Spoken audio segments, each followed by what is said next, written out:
Eso, whiskeros, ¿cómo estamos? Feliz martes, whiskero, de hoy, 8 de febrero. ¿Vos tenés el bourbon sin decir cuál, el de hoy? Sí, claro. Bueno, Por para que supuesto, ese entonces, no se puede. Ese es un super bourbon. No estamos claro, hablando de un bourbon común y corriente, es un super bourbon, ¿verdad? exactamente, es para que lo podamos catar ahorita Perfecto. los tres juntos. Entonces, ahorita sí le toca a Andresito continuar con la presentación de este whisky o este bourbon, porque es un bourbon, ¿verdad? O este whisky americano, que es un bourbon. Le toca directamente ya a Andresito para que continúe. Así que les comparto la presentación y yo me hago a un ladito. Claro, ya que con solo que ponga la presentación ya todo el mundo va a saber que es un... Jim Beam, así es un Jim Beam. ¿Qué tal, whiskeros? Hoy me toca hacer una nueva presentación. En que este caso tenemos al famoso Jim Beam. Y yo, como me encanta la historia y como ya ustedes conocen que siempre me gusta hacerlo, les voy a presentar la apasionante historia de una marca enérgica. Sí, señores, y ya van a ver por qué. Bueno, les cuento que la historia de la familia Beam, ¿verdad? Porque este whisky lleva el nombre de uno de los miembros de este clan familiar. La historia de la familia Beam se remonta a 8 generaciones e incluye incontables desafíos y además una meta en común: producir el mejor bourbon del mundo. Así es. Así que cordialmente invitados todos, pónganse cómodos, sírvanse su bourbon, el que tengan en casa, y prepárense para viajar conmigo al tiempo de la primera familia de bourbon, a los inicios de esta familia Beam. Muy bien. Nuestra historia comienza antes de que existiera Kentucky, e incluso antes de que existieran los Estados Unidos como tal. En realidad todo empezó hace más de 200 años. Y nos vamos a remontar a 1740, cuando les decía que los Estados Unidos no eran tal, sino que teníamos a las 13 colonias. Y en aquel momento la familia Bohm, de origen alemán, llegó a las tierras del noreste con la determinación de vivir el sueño colonial. Era la tierra prometida, donde todo era maravilloso, donde había abundancia, y ellos se unieron a este sueño, su sueño colonial. Pues bien, 48 años después se mudaron a lo que actualmente es el centro de Kentucky. Y ya para ese momento adaptaron su nombre alemán, ¿verdad? Que era Bohm, con un umlaut o una diéresis, y lo convirtieron en Beam, ¿verdad? La versión estadounidense. Bohm Beam, bueno, muy similar. Gracias a los veranos calurosos, los inviernos templados y la fuente cercana de caliza, que es muy importante, su nuevo hogar era ideal para, bueno, ustedes ya saben, para producir maíz, para el cultivo del maíz, ¿verdad? ¿No es lo que pensaban escuchar? Bueno, no se preocupen, que pronto vamos a llegar a la parte del bourbon. Están muy cercanos, como ya lo vimos. El maíz, la historia del maíz y la historia del bourbon van mano a mano. Ok, ahora sí, hablemos del nacimiento del bourbon. Resulta que a finales de 1700 los colonos alemanes, escoceses e irlandeses ya elaboraban whisky de centeno en el oeste de Pensilvania, con recetas que habían traído de sus tierras natales. No obstante, cuando el gobierno de los Estados Unidos comenzó a ofrecer incentivos para que los colonos se mudaran al oeste y cultivaran maíz, muchos de ellos empacaron sus cosas y se dirigieron a la región de Kentucky, que antes era Virginia, pero es Kentucky. Bueno, ciertamente era una época extraña. Las fronteras no eran lo que son ahora, o sea, Virginia era una cosa enorme. Bueno, entre estos granjeros se encontraba un señor que se llama Jacob Beam, quien al igual que otros usaba la receta de whisky de su padre para destilar el exceso de maíz. Era un nuevo tipo de whisky más dulce. Así fue como nació originalmente el bourbon. Y aquí lo tenemos a don Jacob, que pasó de cultivador de maíz a maestro destilador. Probablemente la mejor decisión que haya tomado don Jacob Beam durante su vida fue vender su bourbon. Así es, no se lo quedó para sí, sino que lo empezó a vender. Jacob vendió su primera barrica de Old Jake Beam Sour Mash, qué nombre más largo, en 1795, solo 3 años después de que Kentucky se convirtiera en estado. Así es, dejó de ser una región y ya se convirtió en estado propiamente dicho. Pues bien, su bourbon se convirtió rápidamente en una de las opciones locales preferidas, lo cual es un gran logro, ya que a principios de 1800 se estima que en Kentucky habían cerca de 2.000 destiladores diferentes, todos compitiendo por ese mercado. Y bueno, si algo no funciona, quémelo. Pues bien, les cuento que con la llegada de los trenes y los barcos de vapor, ahora los destiladores tenían la posibilidad de enviar su bourbon a otras áreas para aumentar las ventas.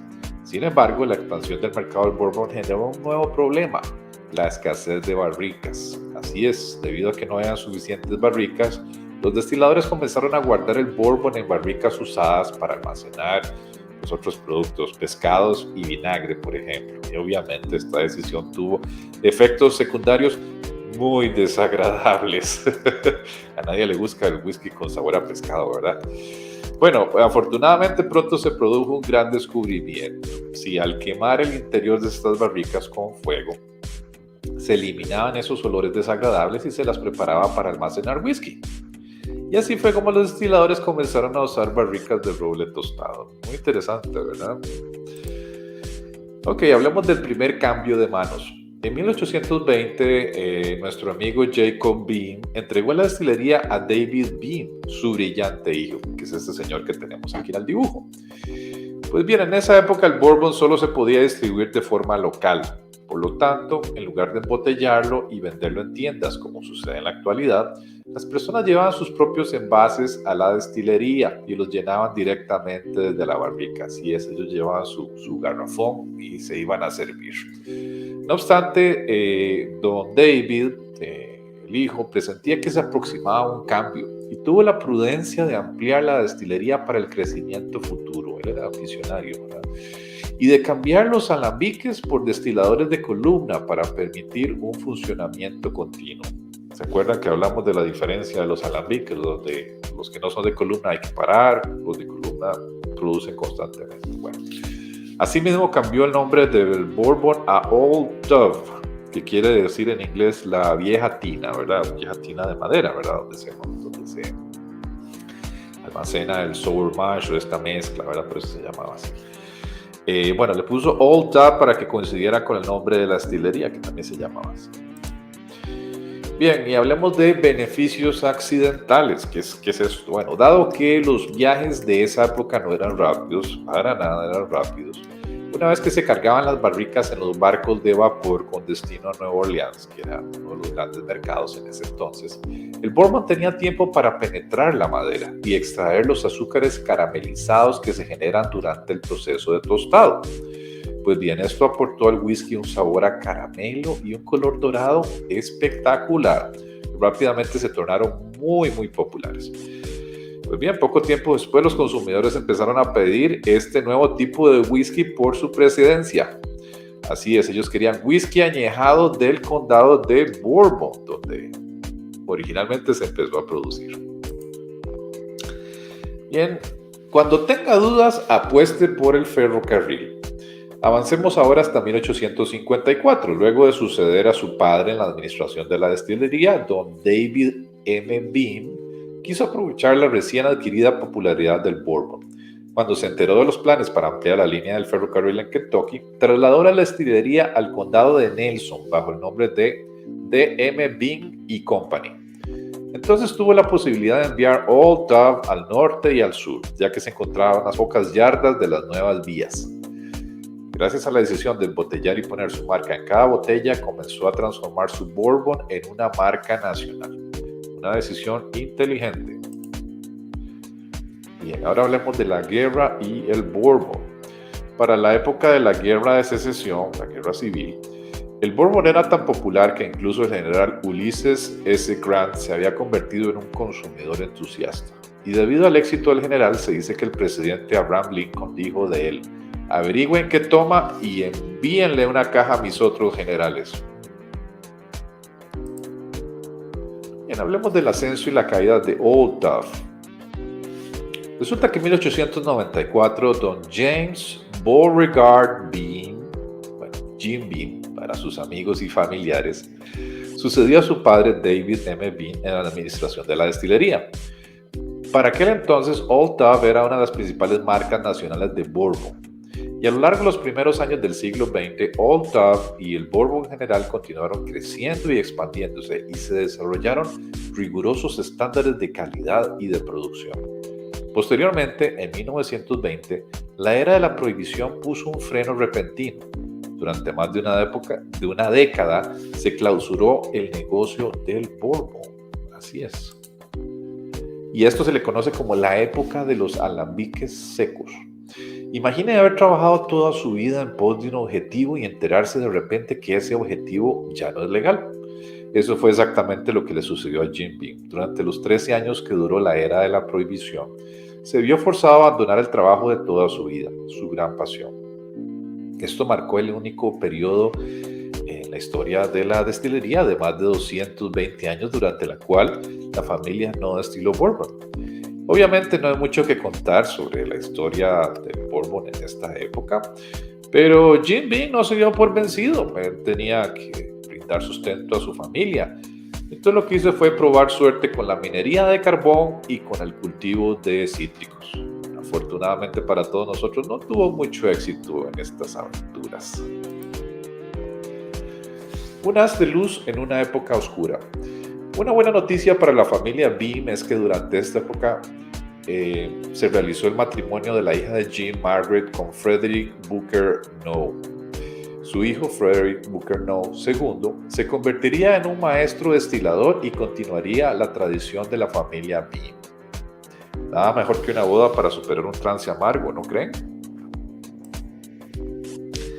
Y bien, a esto que les voy a contar sí se le puede denominar como el resurgimiento. Cuando la prohibición fue finalmente derogada en 1933, Jim Beam no lo celebró. En cambio, a la edad de 70 años puso manos a la obra. Con la ayuda de amigos y familiares, Jim Beam reconstruyó su destilería completa en Claremont, Kentucky, en tan solo 120 días. Así es, el señor se arremangó y se puso a trabajar para recuperar el tiempo perdido. Y aún así, cuando terminó de tener lista la destilería, no lo celebró, queriendo que su primer trago de más de 13 años fuera de su propio bourbon. Y sí, el señor esperó hasta 1935, 2 años, para que el primer lote de bourbon post prohibición de Jim ya estaba listo, y como para aquel entonces lamentablemente ya no poseía los derechos del nombre Old Dove, vendió su primera botella nueva como el whisky del coronel James B. Beam Bourbon o el bourbon del coronel James B. Beam. Finalmente el hombre, ahora conocido como el coronel y la leyenda, podía celebrar. Estaban de vuelta en el negocio. Y bien, larga vida a Beam. Tras perder el nombre Old Dove y ver cómo muchas otras marcas de bourbon desaparecieron durante la era de la prohibición, Jim Beam tomó medidas para garantizar el futuro de su bourbon. Jim sabía que el futuro dependía del sabor emblemático de su bourbon e incluso llevaba un envase de su cepa de levadura favorita a su hogar cada fin de semana, por si acaso, por aquello. Y al día de hoy se emplea la misma cepa de levadura, así es. Y el bisnieto de Jim Beam sigue llevando un poco a su casa cada fin de semana. Nunca se sabe. Teniendo en cuenta todo lo que consiguió el coronel James B. Beam a lo largo de su vida, era lógico que en 1935 su hijo T. Jeremiah refundara la destilería bajo el nombre Jim B. Beam Distilling Company, pues, en honor a este gran nombre. Además le dio el nombre de Jim Beam al bourbon de la empresa, en honor a su padre. Y bien, viene la expansión global en todo el mundo. Si bien T. Jeremiah o Jer Beam había estado ayudando a su padre a administrar la empresa familiar desde la apertura de la nueva destilería, no fue sino hasta 1946 que lo sucedió oficialmente, justo cuando la Segunda Guerra Mundial llegaba a su fin. Poco tiempo después, comenzó a enviar cajas de Jim Beam a los soldados estadounidenses destinados en el extranjero, ya que quería que sus compatriotas disfrutaran del bourbon. A pesar de que aún no lo sabía, esta fue la presentación de Jim Beam al mundo. lo que sirvió de plataforma para que se convirtiera en el bourbon más vendido del mundo bajo su dirección. Y bien, que sea oficial. Al igual que Jim Beam, el bourbon comenzaba a retomar el camino donde lo había dejado antes de la era de la prohibición. En 1938 se presentó el Mint Julep como la bebida tradicional del Derby de Kentucky. Interesante, es un cóctel el Mint Julep, lo que avivó aún más la llama. Ese mismo año, la destilería Jim Beam lanzó su segundo producto, Jim Beam Rye, una versión más seca y especial del bourbon dulce. En 1954, Jim Beam Distilling Company abrió una segunda destilería en Boston, Kentucky, a unas 10 millas de distancia para satisfacer la creciente demanda de bourbon. Y en 1964, el presidente Lyndon B. Johnson declaró al bourbon como el espíritu nativo de América, lo que culminó su ascenso a la cumbre. Desde Beam hasta Noe. Bueno, ¿recuerdan que mencioné que Margaret, la hija de Jim Beam, se casó con la familia Noe durante la era de la prohibición? Bueno, muy bien, regresemos a 1960. El hermano de T. Jeremiah, Carl Beam, era el maestro destilador de la destilería de Claremont, y el hijo de Margaret, Frederick Booker Noe II, fue nombrado maestro destilador de la destilería de Boston, Kentucky. 5 años más tarde, Booker llenaría la barrica número 1.000.000 de Beam. No obstante, a pesar de este increíble hito, el bourbon perdía terreno frente a las bebidas alcohólicas más claras como el vodka, el gin y el temible spritzer. En lugar de darse por vencido, Booker optó por innovar. Y aquí lo tenemos, una fotografía del señor Booker. Y hablemos del amanecer de los lotes pequeños. En 1978, Booker presentó Jim Beam Black. Así es, el whisky que nos trae hoy esta noche. Un bourbon con un sabor y un carácter adicionales, lo que constituyó un avance de lo que vendría después. Booker comenzó a producir bourbon del modo original en lotes pequeños.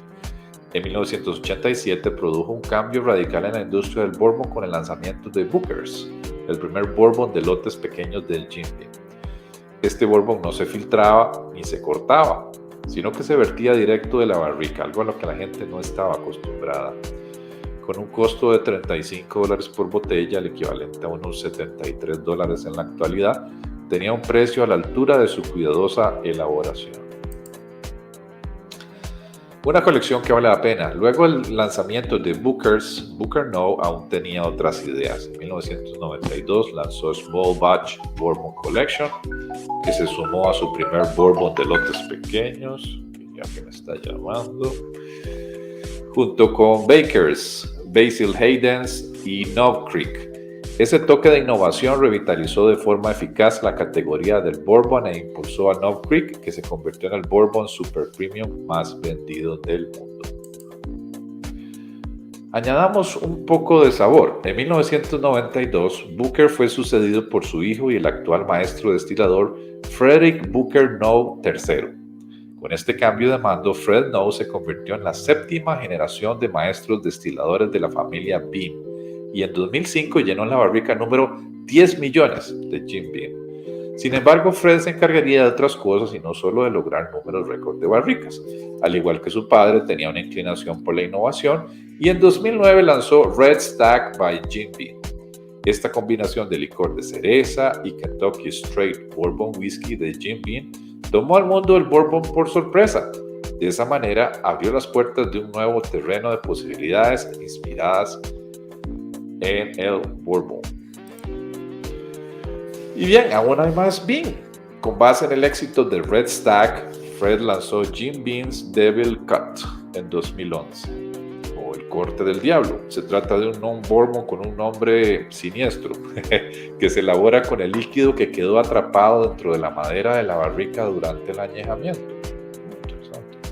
Como si se tratara de una forma de alentarlo, Devil's Cut y Jim Beam Black obtuvieron medallas de oro en la competencia internacional de bebidas alcohólicas en San Francisco en 2012. Y después de este logro, Fred creó una serie de bebidas nuevas y botellas de edición limitada. suficientes como para llenar el mueble de licores. Así es, en 2013 Fred Noe lanzó Jim Beam Signature Craft 12 años y Jim Beam Distiller's Masterpiece, un relanzamiento del logro de lotes pequeños que consagró a su padre. Y en 2015 presentó Jim Beam Apple, que pronto se convertiría en el whisky saborizado más vendido del mundo. Finalmente, en 2016, Fred presentó otra innovación al mundo del bourbon, Jim Beam Double Oak, un bourbon añejado una segunda vez en una segunda barrica nueva de roble tostado. Obviamente, como podemos ver, Fred ha estado ocupado, pero aún no ha terminado. Actualmente continúa consolidando el sitio que ocupa Jim Beam en la historia como un pionero y como clásico. Y mientras tanto, en otras noticias sobre el bourbon, mientras Fred Noe se ocupaba de fortalecer el mundo del bourbon con nuevas técnicas, sabores y toques finales, el Congreso de Estados Unidos declaró septiembre como el Mes Nacional del Patrimonio del Bourbon en 2007. Y el 3 de octubre de 2012, Jim Beam transformó el turismo del bourbon con la apertura de Jim Beam American Stillhouse, una réplica de una destilería de la época de 1940 que reinventó y expandió la experiencia de sus visitantes. De esta manera, la destilería de Claremont se convirtió rápidamente en uno de los destinos más visitados de Kentucky. Y aquí, por una razón desconocida, me falta la fotografía que les tenía del Jim Beam American Stillhouse, pero bueno, luego se las muestro. Un lugar que definitivamente hay que ir a visitar. Y bien, los pioneros son pioneros y ya vamos terminando, y les cuento que debido a que se considera como la primera familia del bourbon, los Beam han estado presentes desde los comienzos. Ya vemos 7 generaciones. Sin embargo, afirman que nunca se han dormido sobre los laureles, siempre innovan y perfeccionan el bourbon. Esa es la forma en que trabajan en Jim Beam. Y nos aproximamos al aniversario número 230 de la destilería. Llevan desde 1795 destilando whisky. Y dicen que no tienen la intención de hacer las cosas de otra manera. Incluso mientras nosotros nos sentamos a escuchar esta historia que les acabo de contar, la próxima generación ya se ocupa de seguir los pasos de sus antecesores y aprender todos los detalles. Y lo que es más importante, hacerlo de una forma nueva e innovadora. Y aquí termina nuestra historia y pasamos a la degustación y a las notas de cata con mis compañeros y nuestro invitado, don Iván Navarro. Jim Beam tuvo 2 eventos trágicos, ¿verdad? Trágicos, pero súper trágicos dentro de sus años de destilación. En el 2003, un incendio, ¿verdad?, que destruyó con todo el warehouse de añejamiento de barriles, localizado esto en Bardstown, en Kentucky, ¿verdad? La destilería de Jim Beam está en Clemson y Bardstown está más o menos a unas 20 millas, unos 35 kilómetros más o menos. Está cerca y ahí tienen un warehouse, o por decirlo, un galerón gigante con un montón de sus barriles, ¿verdad? En este trágico incendio 2003, desgraciadamente, 15,000 barriles, ¿verdad? 3 millones de litros de whisky se quemaron. ¡Wow! Eso fue pues impresionante. Ese fue el primer evento trágico. Y el segundo evento trágico fue en el 2019, hace poquito. Fue una de las noticias más impresionantes del bourbon en el 2019. Otra vez, desgraciadamente, otro incendio, ¿verdad? Porque cuando hablamos de los galerones, estos warehouses son gigantes, ¿verdad? Estamos hablando de, vamos a decir, no sé, por exagerar, 25,000 barriles, ¿verdad? Son racks de 9 hileras, ¿verdad? Es una cantidad exagerada de barriles y eso es sumamente volátil, el alcohol. Ahí entra alguien fumando, una chispa y ¡pum!, se incendia todo, ¿verdad? Y en el 2019, desgraciadamente, fueron 45,000 barriles quemados. 45,000 barriles. Eso son más o menos 9 millones de litros. Imagínense lo que es 9 millones de litros de whisky. Qué barbaridad. para una pérdida total de $45 millones aproximadamente, ¿verdad? 2019. Y los Bing, pues, a ese tesón, es que si hablamos de los Bing, la dinastía Bing, ¿verdad? No tiene que invitarle absolutamente nada a cualquier dinastía escocesa. Son exactamente igual de respetados, ¿verdad? Es una dinastía del whisky. Y la compañía realmente ha crecido tanto que formó, pues, una nueva compañía, o es parte de una compañía global impresionante, ¿verdad? Que ahora se llama Bing Suntory, ¿verdad? Bing Suntory, Bing, los Bing, con Suntory, los japoneses, hicieron su alianza. Ellos son una multinacional estadounidense, subsidiaria de Suntory, Osaka, Japón, ¿verdad? Esta empresa pues se encuentra en Chicago ahora y es el tercer mayor productor mundial, ¿verdad? De bebidas destiladas, ¿verdad? Detrás de dos gigantes, ¿verdad? Estamos hablando que Bing Suntory es la tercera potencia más grande en destilados, y hablamos de whisky, por detrás de Diageo, que es el monstruo, y Pernod Ricard, que es el segundo monstruo, ¿verdad? Y el Bing Suntory sigue después. O sea, estamos hablando de unos whiskies y una alianza estratégica impresionante. Este que vamos a catar ahorita, ¿verdad? A ver, el Jim Beam Black, ¿verdad? Ese. Espectacular, ¿verdad? El Jim Beam Black. Este es un Bourbon que ya lo podemos clasificar, ¿verdad? Straight Kentucky, ¿verdad? Bourbon. Aquí en su etiqueta dice, ¿verdad? Dice Kentucky Straight Bourbon Whiskey, aquí arribita, ahí lo pueden leer. Entonces, eso nos da garantía, ¿verdad? Que al ser straight, ¿verdad? No viene mezclado con nada, y al ser straight está añejado.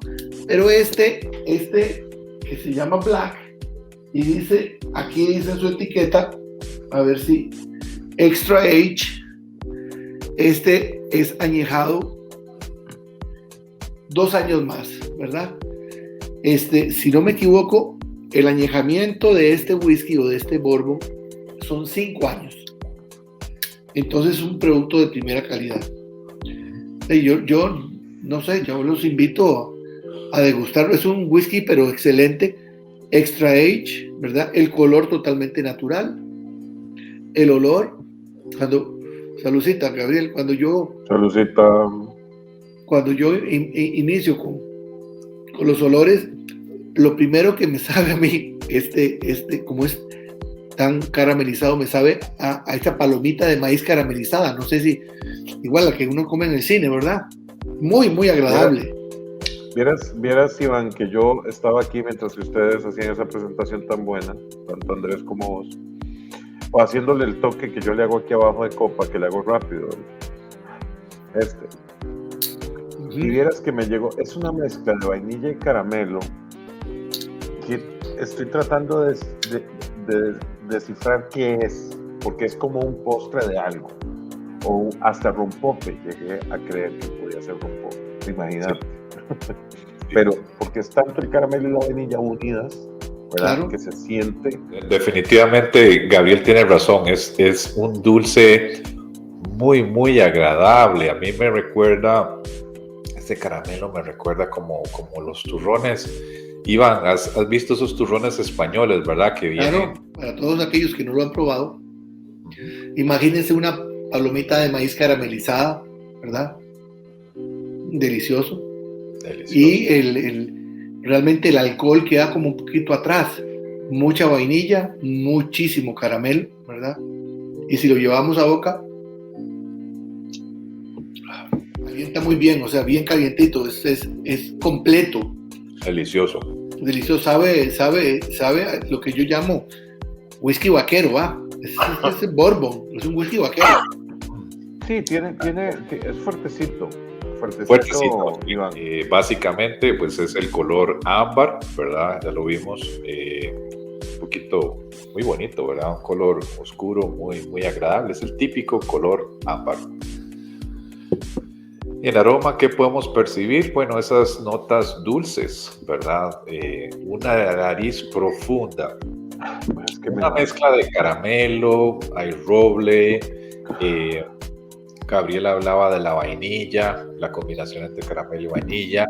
Un poquito de canela también hay por ahí. Tiene canela, claro. Picantito, claro. Sí, un picantito. Bueno, pero vieras que vacilón, yo sigo pensando en cuál postre es. O sea, yo tengo aquí una. Es que vieras qué rico me sabe. Vieras que yo te voy a ser franco, yo no había probado Jim Beam y las marcas muy comerciales, que me ha pasado con otras, para no decir, no son tan buenas como la gente cree. A veces lo que más se vende no necesariamente es lo mejor, ¿no? Vieras que yo creí que me iba a decepcionar Iván y Andrés, que yo como no lo había probado. Bueno, esa decepción que habla Gabriel, esa es la misma imagen que tenía yo hace mucho tiempo cuando me hablaban de los Bourbon, ¿verdad? Uno decía, mira, y el whisky americano, no, eso nada que ver, o sea, single malt, por favor, no me hable de Bourbon. Erróneo, equivocado, no se cierren. No. Cuando yo descubrí y empecé a estudiar lo que es el American Whisky y tuve la oportunidad de visitar varias destilerías y tuve la oportunidad de ir a Kentucky y después a Tennessee y disfrutar de todo este mundo y ver todo lo que hacen los americanos para producir whisky con el maíz, es impresionante. Jim Beam se conoce en el mundo del whisky como el primer quemador de barriles. Fue el que inventó quemar los barriles. Fue la destilería de Jim Beam. Bueno, no fue el señor Jim Beam, fue mucho antes, y lo hacían con ese propósito, ¿verdad? De limpiar completamente estos barriles que venían todos sucios. Claro, y en esos viajes que tardaban a veces hasta 3 meses, 4 meses, ¿verdad? En el río Mississippi hasta llegar a Nueva Orleans, agarraba un color y un sabor delicioso, porque Nueva Orleans era la cuna del bourbon y el whisky y la parte fancy, ¿verdad? Y ahí fue donde salió todo esto y todo el mundo lo invitó. Todo el mundo dijo, no, aquí está, este es el volado más grande. Y empezaron a quemar los barriles y ahora podemos hablar de los diferentes tipos de quemado del barril, ¿verdad? El light, el medium, el heavy, el extra heavy y el cocodrilo. Usted los quema como usted quiere. En Jim Beam, ¿verdad? Es un excelente bourbon. Este es exquisito. Ellos tienen también el Booker's, ¿verdad? Que es top en memoria a uno de sus ancestros. Y el que más me agrada a mí, Andrés, de Jim Beam, Basil Hayden. Basil Hayden es extremadamente bueno. Basil Hayden es de Jim Beam también y es un bourbon de primera, exquisito, compite con cualquiera. Claro, el famoso Basil Hayden que algunos de ustedes se acuerdan, ¿verdad? Hablamos de Don Basil porque fue el hombre detrás del Old Grandad. Ahora hablamos de boca, el gusto, la sensación en boca. Bueno, es una sensación de gran cuerpo, ¿verdad? Vean la densidad de líquido, ¿verdad? O sea, ahí podemos percibir de que vamos a tener pues un whisky ya, como vimos, son 5 o 6 años. Ellos en realidad, cuando está listo es cuando lo embotellan, eso es lo que dicen ellos, ¿verdad? Entonces, lo que tenemos es ya algo más evolucionado, más complejo, se siente en boca, gran cuerpo y caramelo intenso, ¿verdad? Ese es el dulzor que habla Gabriel, ¿verdad? Que no sabemos a qué nos recuerda. A mí me recuerda a turrón español, a otros les puede recordar como unos caramelos, tal vez, balanceado, muy rico, ya les digo, súper gustoso, muy dulce, muy agradable, un whisky muy noble, merece estar en su licorera, en su colección de whiskies, el Jim Beam Black. Sí. Yo hablaba la otra vez con un whiskero socio que no le hace mucho al bourbon y me decía que el bourbon a veces es muy dulce. Miras que la sensación dulce de nariz yo no la siento tanto en boca y eso es lo que más me gusta de este Jim Beam. O sea, no sé si están de acuerdo conmigo. O sea, es un dulcito sutil, un dulcito... Es un dulcito sutil, un dulcito agradable, para nada empalagoso. Qué lástima. A mí se me parece a un crème brûlée, a Sí. un postrecito como un crème brûlée, una azúcar quemadita. Exactamente, una crema catalana también que Correcto. Los españoles, ¿verdad? Tenés razón, Iván, tenés razón, no lo había pensado, pero sabe a crème brûlée, sabe a ese tostado de la crema catalana tan rico. Y es importante también que la gente sepa que muchos de estos whiskies, como lo mencionaste, Andrés, están saborizados, ¿verdad? Tienen canela, tienen vainilla, tienen manzana, etcétera, etcétera. Y esos no son whiskies, ¿verdad? Caen en otra categoría, porque la gente muchas veces se confunde y dice, no, es que a mí no me gusta esos bourbons que son con sabor a canela y esto y el otro. No. Estos whiskies que son bourbons no tienen ningún aditamento, vienen del barril, no tienen ni color, ni colorante, ni saborizante, ni nada. Los otros whiskies que hablamos, como el Jim Beam, vamos a decir el Jim Beam vainilla o el Jim Beam caramelo o el Jim Beam manzana, esos no son whiskies, no se confundan, ¿verdad? Esos se llaman licor de whisky. Sí. No es whisky, es licor de whisky. Y el licor de whisky no es a 40 grados de alcohol, es a menos, es a 35, a 30. Depende del embotellamiento. Y tiene su ¿cómo se llama? Su aditamento especial para saborizarlo. Tenemos el Jim Beam Black Extra Aged Bourbon a partir de este momento en presentaciones de 750 mililitros y presentaciones de 1 litro. La que se vende normalmente en supermercados es de 750 mililitros. Dice que tiene un color ámbar, que su aroma es en nariz profunda con una mezcla de caramelo, roble, canela y vainilla. Esta mezcla a mí me pareció espectacular y me encantó en nariz. O sea, me encantó en nariz. Un dulzor delicioso, una sensación de dulce controlada, podría yo decir. A mí, o sea, estoy enamorado de este Jim Beam y lo mejor de todo es que el dulce en boca me pareció sumamente sutil, sumamente rico, pero este dulce me pareció exquisito, espectacular. A mí estoy enamorado de Jim Beam, así definitivamente. El final es balanceado, rico y gustoso y le sentí la canela en el final bastante.